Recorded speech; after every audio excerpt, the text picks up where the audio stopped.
त्या वोट जिहादचा नारा दिला जातो। मला असं वाटतं की अतिशय खेदजनक आहे की अशा प्रकारे धर्माचा वापर करून शरद पवारांचा पक्ष, उद्धव ठाकरेंचा पक्ष आणि काँग्रेस हे या ठिकाणी वोट जिहाद करतायत। सज्जाद नोमानी उलेमा काउन्सिलचे प्रमुख यांनी 17 मागण्या या 3 पक्षांना दिल्या होत्या। या मागण्या देखील इतक्या भयानक आहेत। 10% आरक्षण मुस्लिमांना द्या। 2012 ते 2024 महाराष्ट्रात जेवढे दंगे झाले त्या दंग्यांमध्ये जेवढे मुस्लिम आरोपी आहेत त्यांच्यावरच्या केसेस सगळ्या परत घेऊन टाका, RSS वर बंदी लावा, अशा प्रकारच्या 17 मागण्या त्यांनी दिल्या आणि या पक्षांनी त्यांना बकायदा पत्र देऊन त्या मागण्या आम्ही मान्य करू असं या ठिकाणी सांगितलेलं आहे। आणि आता ते सज्जाद नोमानी सांगतायत, अपील करतायत आणि सांगतायत वोट जिहाद करा। ते म्हणतात आमच्या वोट जिहादचे आला सिपसलार हे शरद पवार आहेत, आमचे सिपसलार हे उद्धव ठाकरे आहेत, नाना पटोले आहेत, राहुल गांधी आहेत। निवडणुकीमध्ये इतकं लांगुल चालन या देशाच्या इतिहासामध्ये आम्ही बघितलं नव्हतं।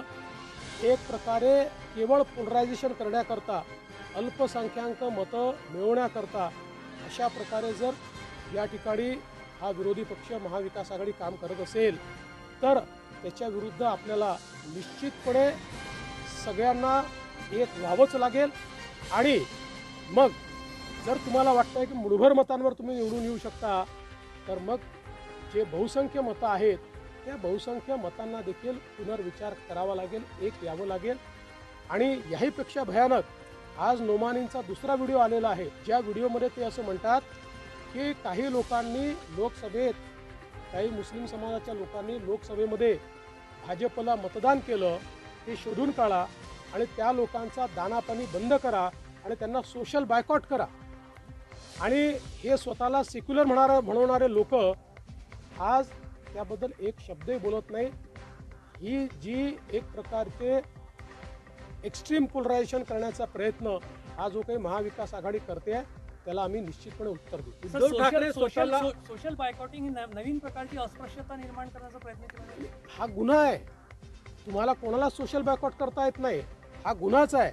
म्हणूनच किरीट सोमय्यांनी आता त्या संदर्भात एक इलेक्शन कमिशनकडे तक्रार देखील केलेली आहे।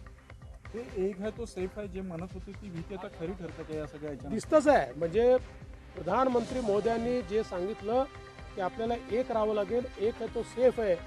आज काँग्रेस जाती जातीमध्ये विभाजित करण्याचा प्रयत्न करते आणि दुसरीकडे महाविकास आघाडी आणि काँग्रेस मिळून आपल्या सगळ्या जे काही मुस्लिम समाज आहे त्या मुस्लिम समाजामध्ये एक्स्ट्रीम पोलरायझेशन करण्याचा प्रयत्न करून ही निवडणूक ते जिंकू इच्छितात।